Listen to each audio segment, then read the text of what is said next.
во 20 часот на Канал Плюс телевизија. Добро вечер. Започнуваме со најава на дел од содржините кои ќе следат.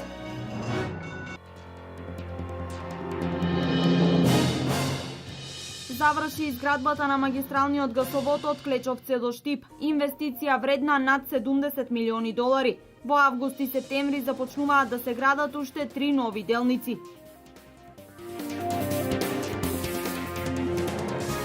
Собранието го донесе ребалансот на буџетот за 2016 година. За буџетот не гласаа пратениците од опозицијата.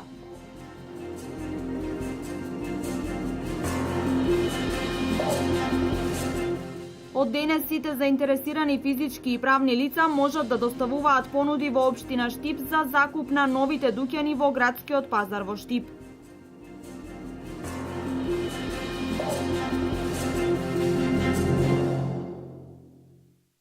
Заврши изградбата на магистралниот гасовод од Клечовце до Штип. Во оваа прва фаза изградена е делница со комплетна инфраструктура во должина од над 60 километри, во кои се вложени над 75 милиони долари. Во втората фаза, која ќе започне кон средината на наредниот месец, ќе се гради делница до Кавадарци и Неготино, а веднаш потоа до Прилеп и останатите градови во Пелагонија, најави на свечиноста кај Силце премиерот Димитриев. Денес на просторот меѓу селата Драгоево и Селце во општина Штип се одржа пригодна свеченост на која беше означен крајот на работите околу изградбата на магистралниот гасовод од Клечовце до Штип. Денес одбележуваме успешно завршување на првата фаза од гасоводот, односно успешната изградба на првиот кракот Клечовце-Штип. Вкупната должина на овој потек изнесува 61 км, а изградбата на овој капитален проект представува инвестиција од 75 милиони долари.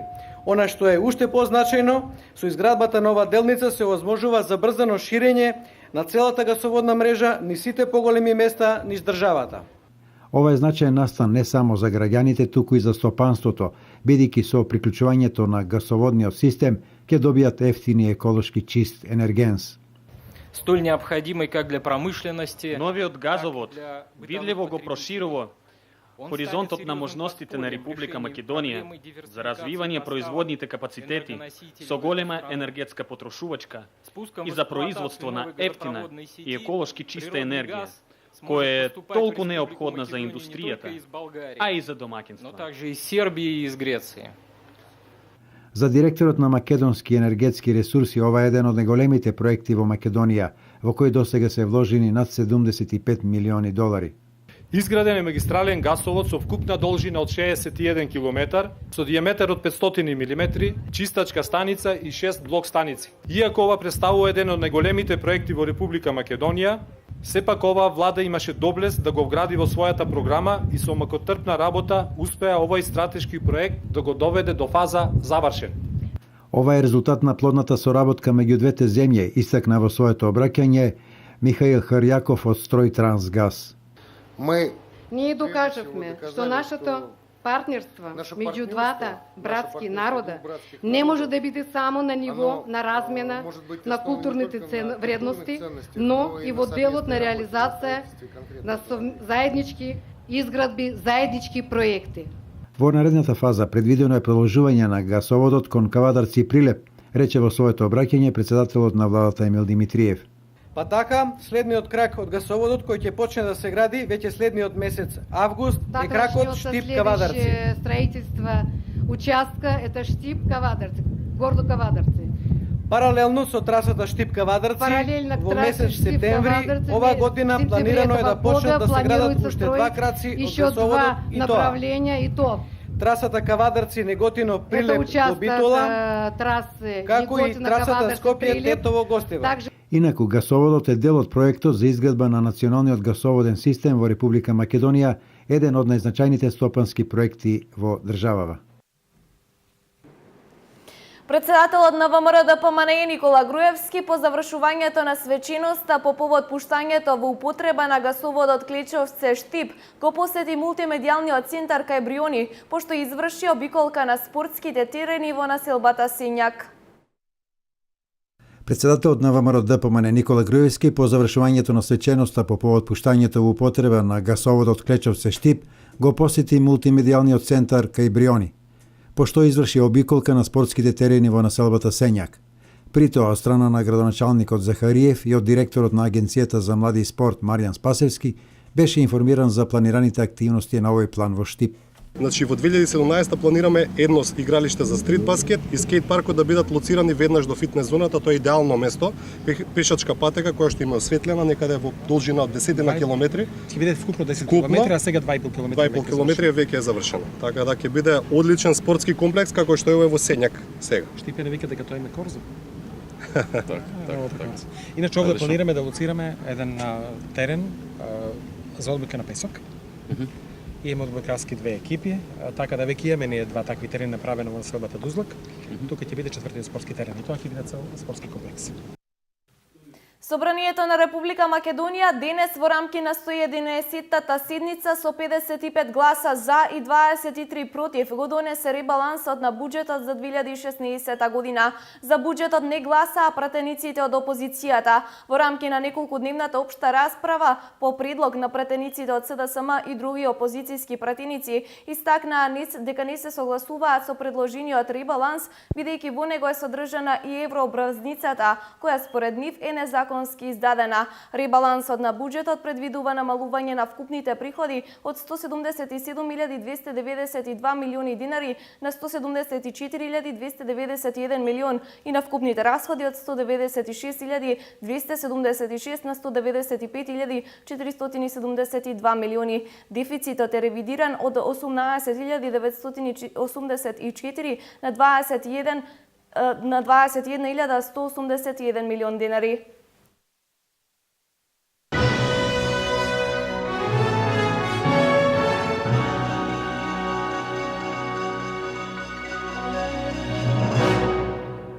Продолжуваме со останатите актуелности. Македонскиот електропреносен систем оператор МЕПСО во екот на сезоната за наводнување со апел до земјоделците од Штип, Карбинци и Свети Николе да бидат особено внимателни кога ги наводнуваат своите површини и каде се движат со земјоделската механизација. Опасноста во овие три општини е поголема, бидејќи овде се протега трасата од 400 киловолтниот далековод кој од Штип се протега до македонско-српската граница.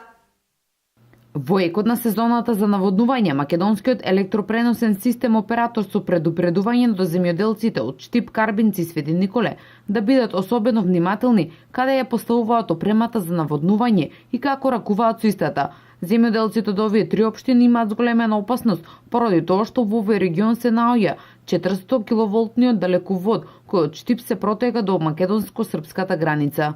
Апелираме секогаш системите за наводнување да ги поставуваат што е можно подалеку од далеководите на трасата, никогаш да не ги поставуваат под проводниците, под јажињата низ кои се пренесува електричната енергија и секогаш кога поставуваат системи за распрскување да прават добра процена на правецот на ветерот кој што во принцип дува, за да не се случат несакани последици, значи по нивното здравје, по нивните животи, но и по доверливото и редовно навремено снабдување со квалитетна електрична енергија на сите корисници на електропреносниот систем на Република Македонија. Од МЕПСО исто така апелираат земјоделците да внимаваат кога се движат со земјоделската механизација покрај трасата на далеководите. Во сезоните кога е жетва, да не поминуваат со робусна механизација под трасите на далеководите и под проводниците, заради тоа што и со таа активност на некој начин може да се изложат на висок ризик. И уште еден апел во оваа прилика, никогаш да не ги палат страништата во близина на далеководните траси, заради тоа што со тоа го зголемуваат ризикот од испади на преносната мрежа, во тој случај реагира системот на заштита на далеководите, ги исклучува и со тоа може да се јават претовари на други елементи на преносната мрежа и го се отежнува работењето на електропреносниот систем. Новиот 400 киловолтен далековод од Штип до македонско-српската граница, со кој енергетски се поврзуваат електропреносните системи на двете земји, беше пуштен во употреба на 17 ноември минатата година. Инспекторатот за земјоделие денес жнееше на узурпирана површина во село Долно Трогерци. Станува збор за површина од 70 хектари на која биле засадени житни култури на земјиште во собственост на државата. Постапката за утврдување за бесправно користење на земјоделска површина е комплексна и трае неколку месеци за да се дојде до извршно решение. Освен одземање на родот, узурпаторите се соочуваат и со кривични пријави. Според информација од инспекторатот во овој район има околу 900 хектари кои се спорни и за кои е отпочната постапка за докажување на собственоста. Државниот инспекторат за земјоделство спроведе акција во општина Карбинци да стави крај на бесправно користење на земјоделските површини. Рано изутрина во близина на село Долно Трогерци го прибираше родот од житни култури засадени на 70 хектари земјиште во собственост на државата. Договор со државата. Ние како инспекторат ангажиравме механизација кој што овој род треба да го собереме и да го соодветно чуваме, кој што понатака во постапка ќе извршиме лицитација, односно негово продавање. Ова денес што го правиме уште еден доказ дека инспекторатот како властна институција во склоп на владата без селективна примена на законот сакаме да воспоставиме ред во користењето на земјоделското земјиште во Република Македонија. Земјиштето го заслужуваат правите земјоделци, оние кои што склучуваат договори на транспарентен начин преку јавните повици, јавните огласи кои што ги спроведува владата, односно Постапката за утврдување за бесправно користење на земјоделска површина е комплексна и трае неколку месеци за да се дојде до извршно решение. Освен одземање на родот, узурпаторите се соочуваат и со кривични пријави, вели директорот на Државниот инспекторат за земјоделство Цветан Трифуновски. Да, сите глоби и постапки кои што ги предвидува Законот за земјоделско земјиште, односно и Законот за инспекторат, Државниот земјоделски инспекторат ќе бидат постапени. Значи и парични глоби и одзимање на родот како што е ова денеска и нормално понатамошна санкција. Во одредени случаи ако треба и кривична одговорност бидејќи тоа го дозволува самиот закон. Ова е прва ваква акција на Инспекторатот за земјоделство во Штипскиот район. Според информација од Инспекторатот, во овој регион има околу 900 хектари кои се спорни и за кои е отпочната постапка за докажување на собственоста. Со големиот празник Илинден стартува и ловот на пролетен дивеч. Виничкото здружение е концесионер најавува богата ловна сезона. За 250 активни ловџи од Виница од вторник ќе бидат отворени ловиштата за отстрел на грлици, диви пајки, подполошки, диви голуби. Летово комерцијалниот лов со гости од страна ќе изостане, но задоволителна е бројноста на терените, велат концесионерите. Состојбата е задоволителна, ќе се лови подполошка, грлица, див голуб, голуб гривлеш и започува сезоната на лов на дива пајка. На сите терени ќе се лови? Не, само на терените, на двата терена што ги има од концесија, тоа се терените Драгобрашти и Виница, тоа се терени за ситен дивеч. Ловното здружение Бел Камен во изминатите неколку години ја врати довербата во ловџиите и го зголеми бројот на членови, а редовно се следи законската обврска со размножување и соодветна заштита на терените. Секоја година ловечкото здружение Бел Камен поставува по 20 хранелки за сарна и за дива свиња, во терените за крупен дивеч, за терените на ситен дивеч имаме задолжение од МЗШВ на Република Македонија, тоа Министерство за земјоделство, водостопанство и шумарство, да пуштаме по 300 еденки фазанска дивеч. Фазанска дивеч ја пуштаме од собствено производство, си имаме собствена волиера, своје матично јадо на фазани, така да тие бројки од 300 до 400 бројки ги пуштаме од собствено производство. Како што најавија од здружението, во текст се измените во законот за ловство со кој ќе се возможи лов и на чакалот кој беше забранет досега, а ќе се укине и електронската аукција за добивање концесија, што ќе биде големо олеснување за ловечките здруженија. Од денес започна пријавувањето за закуп на 14 дуќани во градскиот пазар во Штип. Пријавите сите заинтересирани граѓани и правни лица треба да ги доставуваат во општина Штип до 12 август, а јавното надавање ќе се одржи на 18 август. Договорите јавното предпријатие Истар со закупувачите кои на јавното надавање ќе понудат највисока цена, ќе ги подпише на 1 септември, со што и официјално ќе започнат со работа. Започна закупот на дуќани во градскиот пазар во Штип. Од денес сите заинтересирани физички и правни лица ќе може да ги доставуваат пријавите во општина Штип за учество на јавното надавање кое ќе се одржи на 18 август. Огласот ќе трае се до 12.8 и сите заинтересирани граѓани може да поднесат документи во општина Штип до 12.8 до 12 часот, а исто така треба да конкурираат и на страната.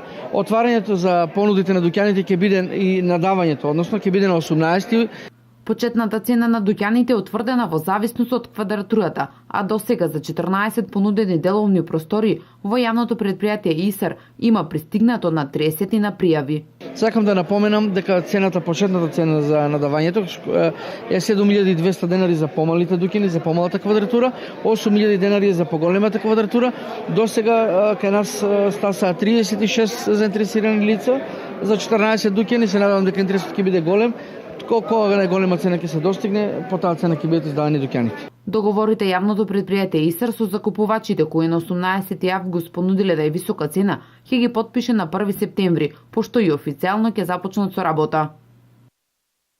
Вандалски чин во Берово. Урнати и искршени десетина канделабри во паркот во близина на дневниот центар за лица со ментална и телесна попреченост. Градоначалникот Драги Наџински и граѓаните со остра осуда кон сторителите.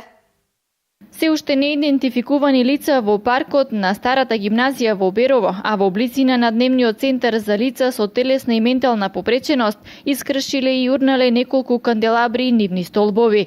Вандалскиот чин се случил синоќа во доцните ноќни часови. Градоначалникот Драги Наџински од името на целата општина искажа остра осуда за како што го нарече ова крајно нецивилизирано однесување. Па не е тоа прв пат, за жал. Еве има такви луѓе кои тоа што е направено, тоа што е изградено, не сакаат да го чуваат, се однесуваат вандалски кон тоа што е општествен имот и еве тоа што го направиле синоќа стварно е за осуда и срам. И кршеле канделабрите, уништувале нешто што е потреба за сите граѓани тука во тој парк, во ова убаво катче. Сите сакаме да престојуваме, да ни цвети, да има еден пријатен престој за секој еден граѓанин, но овие тоа што го направиле, значи тоа не го сакаат или немаат капацитет, немаат нивниот ментален склоп е до тој степен развиен да еве не знаат зошто служат овие канделабри. Такви појави се случуваат почесто пати и со рушење на бистите на нашите херои кои се бореле во борбите и ги има поставено по парковите. Јас како градоначалник тоа успеав да го заштитам со тоа што ги фиксиравме и ја подобривме нивната статика. Осудата доаѓа и од жителите на Берово. Се што е направено и е во функција на граѓаните, треба да се чува, а не да се уништува. Катастрофално е тоа, не треба тоа да се прави, дека треба да бидеме, да се чува, да се одржува, да не се случува друг пат такви работи, оти не е убаво.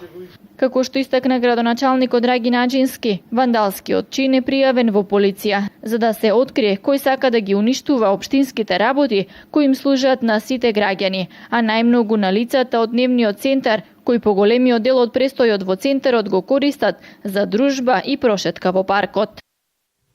Зголемениот број на измами и кражби на подрачјето на СВР Штип, полициска станица Кучани за време на летниот период ја алармираше потребата од едукација на пензионерите од општините Кучани, Зрновци и Чешиново Блешево. Полициската станица Кучани денес одржа превентивни предавања на граѓаните од третата доба, како да се заштитат од крадци и измамници. Главната цел на ваквите тематски предавања со пензионерите се позачестените измами со дрва, пари и накид. Оно што последно време се појавува и нагло шетување, крадење на пари, на предмети, на други работи и користат го оно најболното или болни луѓе, стари и замошени болни луѓе, или у позголи години и они се појавуваат нарочно после доаѓањето на пензијата, после примањето на пензијата. Така да доста наши луѓе што имат и помали пензии доваѓаат до ситуација да со такви едни постапки од тие непожелни гости да останат без пари и да доаѓаат нивната екзистенција во прашање. Ние сме благодарни и ќе продолжиме со таа соработка и сметаме дека тоа ќе биде само од интерес на луѓето. Граѓаните отворено разговараа пред представниците од полициската станица Кочани со какви се ситуации немили настани се соочиле. Голем е бројот на случаи кога повозрасните лица се физички нападнати. Доваѓаат, обаруваат пари, пријавуваат отимаат болно лице или некоја друга непожелна состојба, лажно пристигнат и требаат и итно пари. Зимат ги парите и бегат. Или додека влезе, има и такви хумани луѓе да се помогне колку може, ако остават отворена врата, он влегува внатри, зима некои скъпоценности и старата додека се заврати да се врате назад, тоа веќе е направено. Зголемениот број на измами, кражби на подрачјето на СВР Штип, полициската станица Кочани за време на летниот период ја алармираше потребата од едукација на пензионерите. Освен во Кочани, вакви предавања полициската станица Кочани ќе одржи и во општините Чешиново, Блешево и Зрновци. Инаку тематските средби со пензионерите се дел од проектот Полицијата и граѓаните заедно. Утре со марш до местото Готен, каде што во 1903 година се одржала Готинската битка, започнува манифестацијата Владимирски линденски средби во село Владимирово Беровско. Манифестацијата во проширена форма се одржува 4-та година поред со богата културна програма, спортски надпревари, промоција на традиционални производи од Мелешевијата и други свечени настани. Ке трае 4 дена до Илинден, кога по повод празникот ке се служи свечен црковен ручек. 4-та година поред во село Владимирово Беровско се одржува манифестацијата Владимирски линденски средби. Од година в година оваа манифестација станува се побогата со разни активности и културни настани. Започнува утре со планинарски марш до место викано Готен по повод Готенската битка, а завршува на 2 август Илинден со општонароден собир и црковен ручек. Старата традиција за организирање на Илинденски ручек или меѓународно познат курбан прерасна во една поширока манифестација со 3 дена и 4 дена чествување на празникот Илинден. Оваа година за прв пат организираме по повод Илинден и марш на Готен по повод позната Готенска битка. Во неделата на 31 имаме спортски надпревари, во кој ќе биде свеченото отварање на новата реконструирана зграда на места заедница Владимирово, спортскиот турнир во текот неделот од Малешевијата, вечерта е свеченото отворање во кое ќе настапат, ќе има обраќање градоначалникот, председателот на здруженијето и после ќе настапат неколку културни детски друштва и гостини ќе ни бидат Драган Мијалковски и Горан Алачки, кои потекнуваат тука. Во понеделник имаме естрадна уметница која ни е гостинка, Елена Велеска. Во понеделник имаме општонародна веселба во Владимирово. И што е најзначајно, на 2 август Илинден имаме во соработка со црковниот одбор, кој доста добро функционира, општонародна веселба на манастирот Свети Илија. Целта на овој настан во село Владимирово е зачувување на традицијата и негување на историското минато.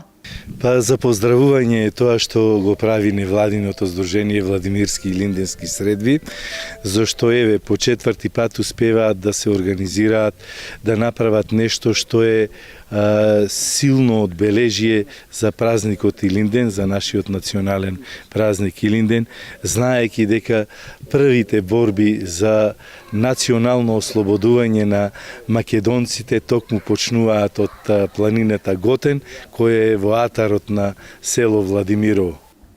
Манифестацијата ја организира Сдруженијето Владимирски линденски средби и местната заедница со помош на локалната самоуправа на општина Берово.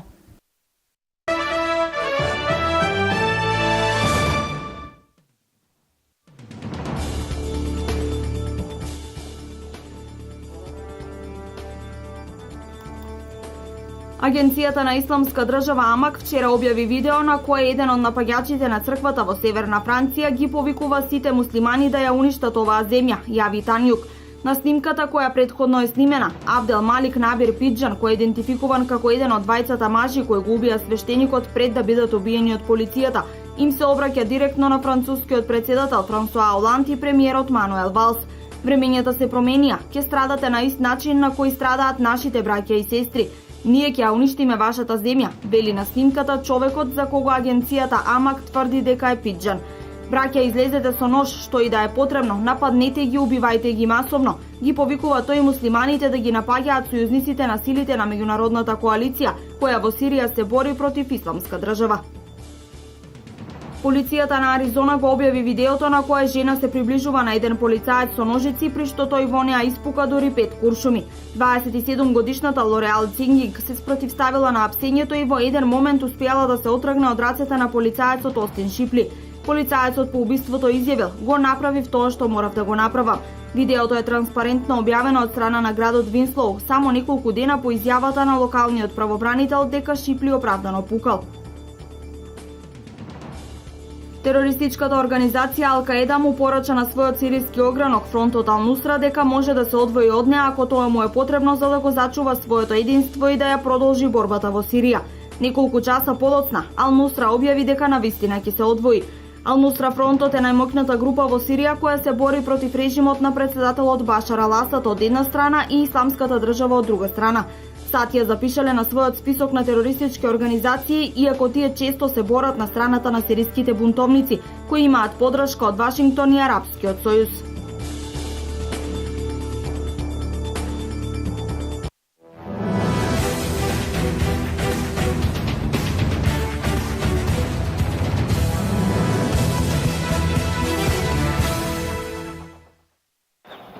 Македонскиот представник во Лига Европа, екипата на Шкендија, продолжува со своите извонредни игри на европска сцена. Во првиот надпревар од третото квалификациско коло од Лигата на Европа, Шкендија го совлада чешкиот тим на Млада Болеслав со 2:0. Откако не успеа да реализираат неколку шанси во првиот дел, фуриозните црвено-црни извонредно ја искористија предноста на играч повеќе и со 2 гола во второто полувреме, по 2 мајсторски акции по десната страна, си обезбеди солидна предност пред гостувањето во Чешка. Најпрво бразилецот Джуниор во 69-та минута го постигна првиот погодок откако беше проигран од нововлезениот Виктор Јуфо, додека конечниот резултат од 2:0 го постави капитенот Ферхан Хасани, кој што стрелаше прецизно по асистенцијата на Стенио Жуниор. Пред двата погодоци екипата од Чешка остана со играч помалку по исклучувањето на Хулка во 52-та минута, кој како последен играч стартуваше врз Хасани на 25 метри пред својот гол и доби директен црвен картон. Реваншот на надпреварот е по 7 дена кога ќе дознаеме дали Македонија ќе ја добие првата екипа која ќе влезе во групната фаза од Лигата на Европа.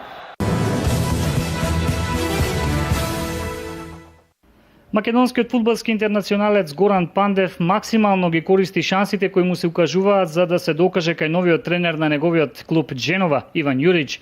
Тој, влегувајќи како резерва на надпреварот против Лукјезе, успеа да се запише 2 пати во листата на стрелците и по подолго време да се врати на голгетерската форма откако минатата сезона не постигна ниту еден погодок во италијанскиот шампионат. Тој сега е максимално далеку помотивиран во новиот шампионат да заигра подобро и да потсети на своите најдобри денови во кариерата. Инаку на надпреварот против Лукјезе, Дженова славеше со 3:0, најмногу благодарение на одличното издание на Пандев во второто полувреме. Тој своите погодоци ги постигна во 72-та и во 82-та минута, со што ја осигура победата на својот тим.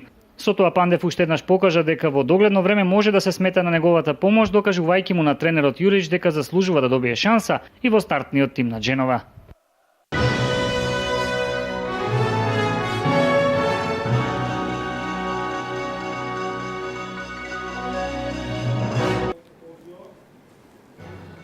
Ова беше се во второто издание на Дневникот на Канал Плюс телевизија за овој 29 јули. Ви благодариме на вниманието, не заборавајте, третото издание на Дневникот е во 23 часот.